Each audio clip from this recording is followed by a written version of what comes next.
There they lie, just off the city centre, shaped by nature, landscaped by men. This is Bukit Brown Cemetery.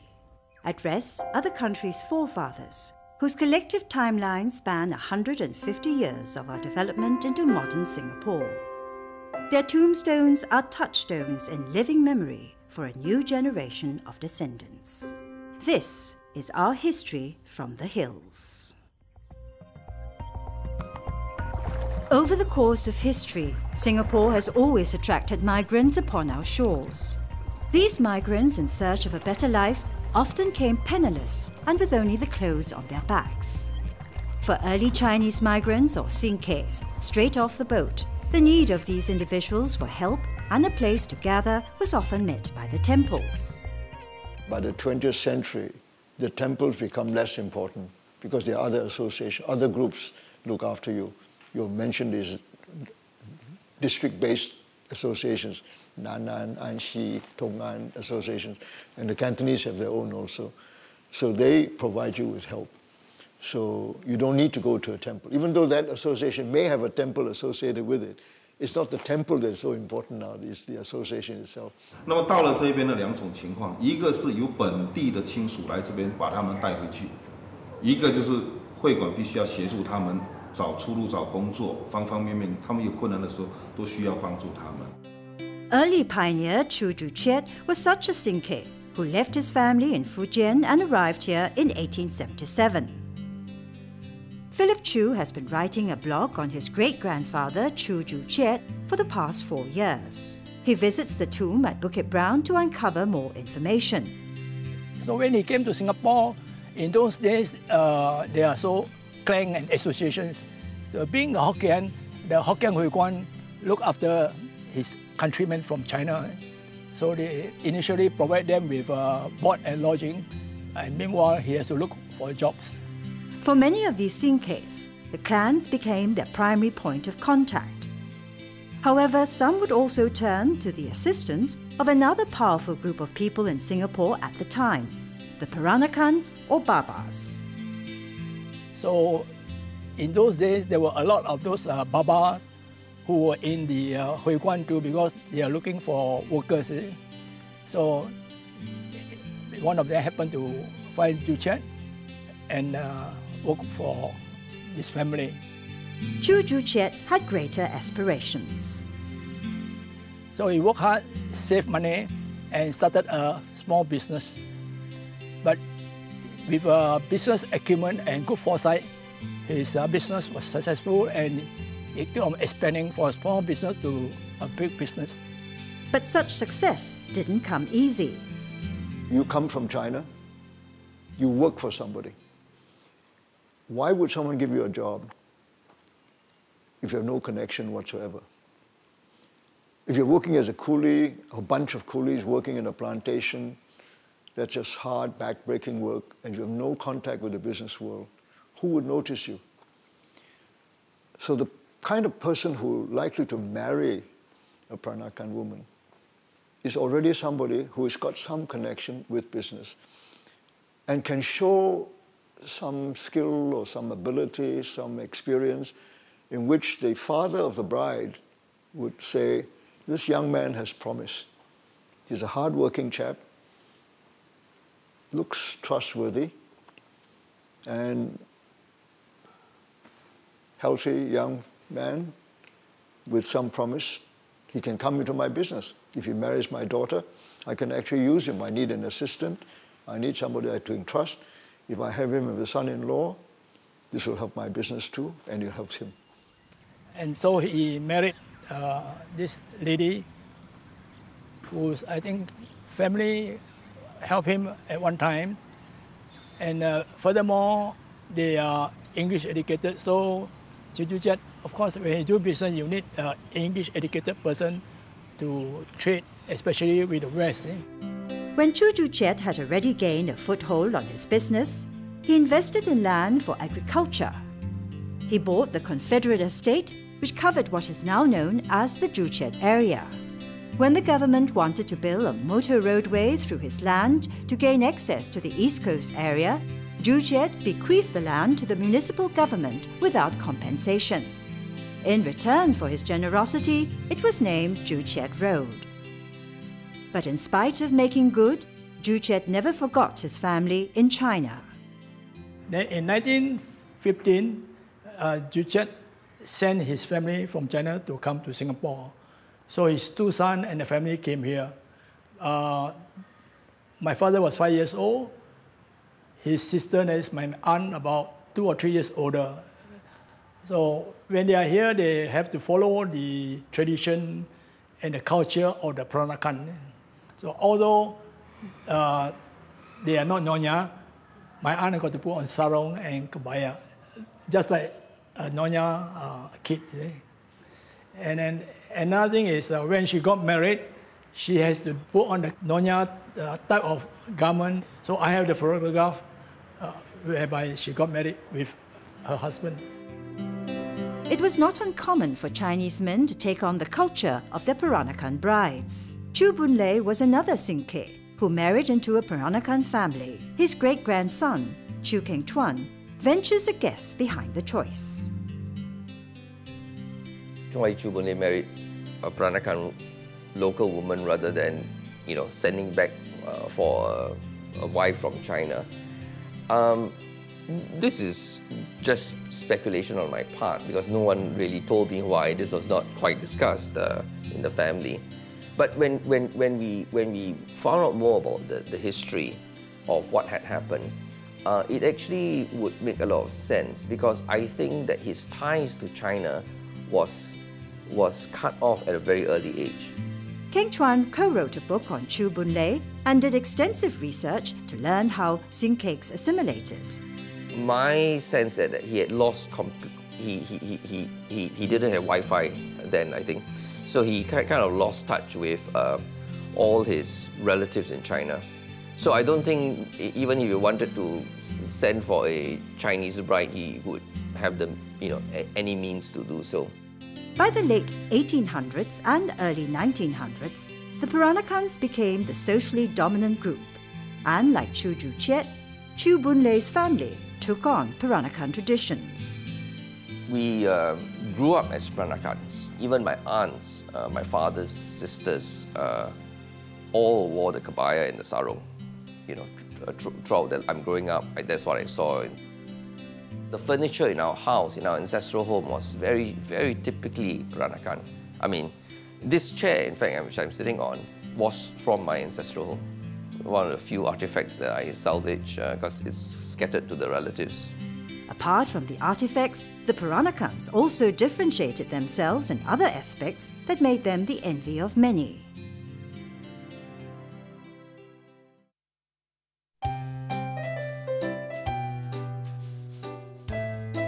Guardians are often placed at Chinese tombs to help watch over the deceased. One such guardian is the Earth Deity, a watcher of the land and earth. Earth Deity altars are often placed at the side of the graves, in weight of offerings for his hard work looking after the ancestors' resting ground.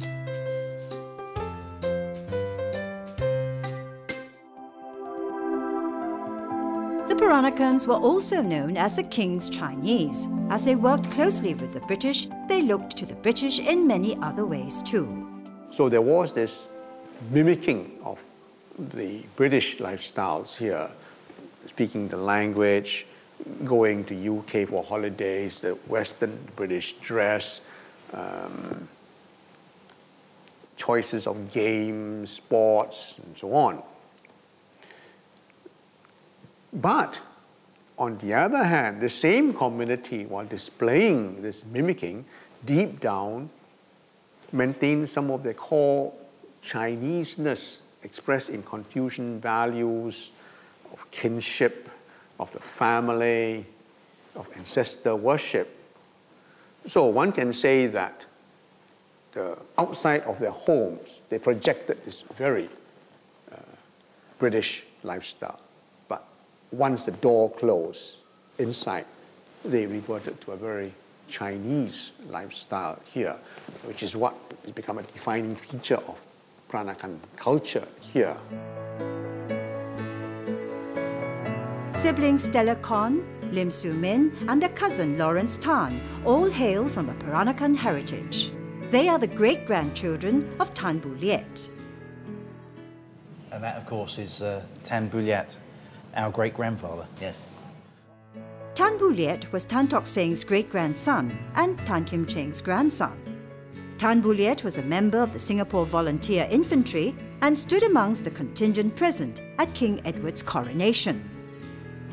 A strong supporter of the Kuomintang movement, Sun Yat-sen once stayed at his home, the Golden Bell Mansion in Mount Faber. Tan Bu Liet passed away in Shanghai and his body was brought back to Singapore on the SS Preston Johnson. Among many other credits, Tan Bu Liet was also a key contributor to education in Singapore.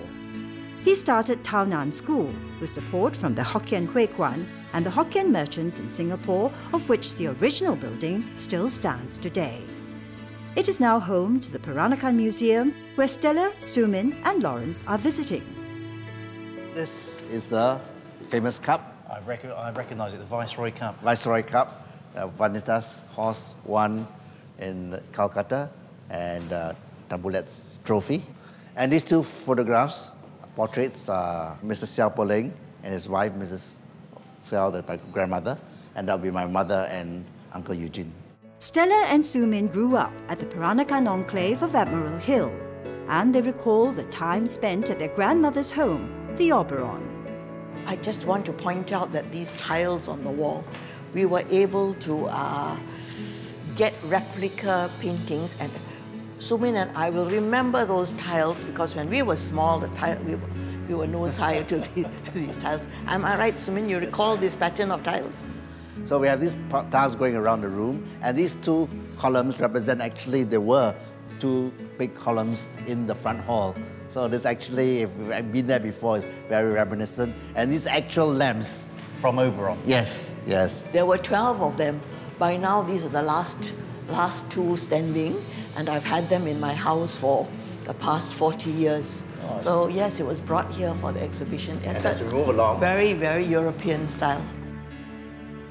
Lawrence, this is photographs of the house in Emerald Hill, where we both grew up.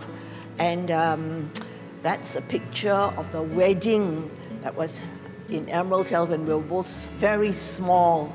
So we both have so many memories of this house, of Oberon in the 1950s, which was presided over by my grandmother. She was really the matriarch of the big extended household living in that house. The legend of the domineering Peranakan matriarch is immortalized in Stella's award-winning play, Emily of Emerald Hill. Writing the play, the story of Emily is not the story of my grandmother, Polly Tan. Many of the incidents might be traced back.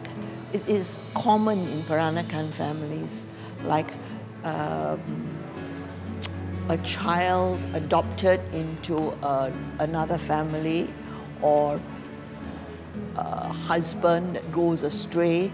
These are not Polly's life. These are incidents in other people's lives.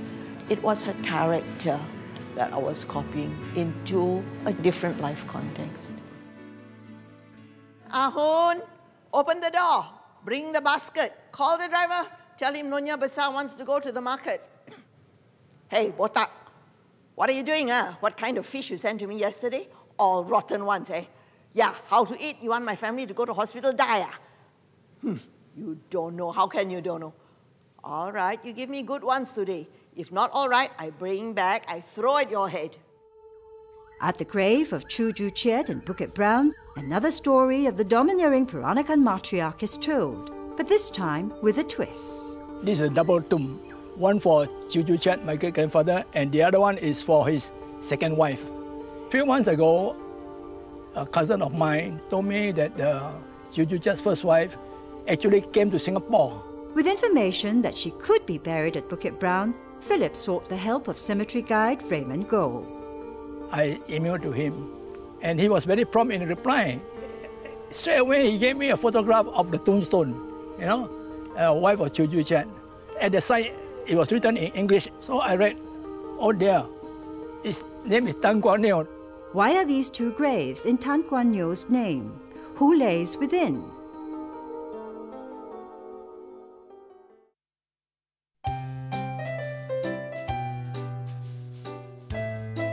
In Chinese mythology, the Golden Boy and Jade Girl are apprentices and assistants to Taoist immortals.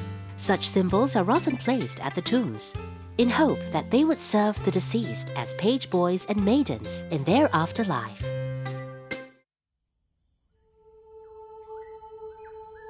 An unassumed search for the tomb of Chu Chiet's first wife has led to the discovery of two graves in Tan Kuan Yeo's name. Philip has a theory. The reason, after her death, her stepson, the two stepsons, they are the patrons of the household already. So to them, it said their mother, the first wife, have the first right to be here and not her. So because at that time she was the mistress of the household, they got no choice, they got to obey. It remains unclear as to which grave Tan Kuan Yeo is buried in.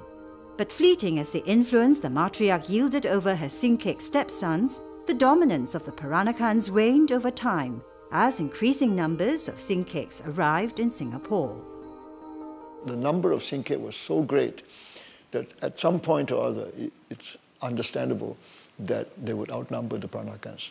So once the numbers shift, and these people stay long enough to learn the business, with the help of the Peranakans to begin with, in cooperation, but then they are probably hungrier. And by the time they're dealing with the second and third generation Peranakans, they're more competitive, either to being harder at work, very poor backgrounds, very willing to take risks, and so on, in a way that the second, third generation may not be able to do. Then sooner or later, they push out the Peranakans. So by the third or fourth generation, the sinkehs take over each group, and the Peranakans gradually lose out. And the British can't help you, because then the British are dealing with whoever is the most entrepreneurial, hardworking, and so on. So that's become a natural cycle of displacement. And I think that happened by the beginning of the 20th century. Whilst putting his blog together, Philip came across numerous inconsistencies written in cyberspace about Chu Chiet. Most of the websites mentioned that Chu Chiet was a Peranakan when he was a man who came from China. Because of all these inaccuracies, I was trying to put the wrong right by blogging and tell my own story about Chu Chiet. Gathering further research takes Philip to Mangala Vihara Temple today. I come to the temple now because I intend to write a book and I want to know as much as possible about Chu Chiet legacy. So I understand that the daughter has donated a land for a temple, so this is also a Chu Chiet legacy. Chu Queen Yew was a daughter from Chu Chiet's marriage to Tan Kuan Yew. Queen Yew donated the land to the Mangala Vihara Temple in 1960. I was so passionate about my great-grandfather and about the book I was going to write, so much so that I spent about $65 just to get a piece of paper. That is his death certificate, which shows the date of his death, but that I already know. But the cause of the death, that is very important to me, see? Because it shows that he died of tuberculosis and has been suffering for 4 years. So this fact was not known even to the family. Sourcing such facts would be a simple task for Philip. But for Lawrence Tan, who lives thousands of miles away, accessing essential information may be harder to come by. Growing up as a Caucasian youth in England, prior to my knowledge, I'd always been told by my father that one of my ancestors was a famous man from Singapore who set up a hospital that still exists today. And that's always interested me. I've always thought where I've come from. And in England, it's very easy to trace your own ancestry, your own English ancestry. But as a bit of a challenge, I thought, let's trace my Chinese ancestry. Probably about 25 years ago, my auntie gave me a copy of a handwritten family tree that had been written by Rosie Xiao, Sumin and Stella's mother. And I saw on this chart lots of names, Chinese names, and to an English boy seeing all these names, realising they're your relatives, and seeing my grandfather's name on there as well, it was quite exotic for me to see such strange names, and just suddenly that sparked an interest in my family history. Of course, that was before the advent of email, so when I started to research it, it was done by normal letter. So I would send a letter to a relative in Singapore. It would take 2 weeks to get there, and then 2 weeks later, I'd be lucky if I got a reply. Just like Lawrence, whose interest in his family tree was sparked off by an aunt, King Chuan's endeavours were inspired by an uncle.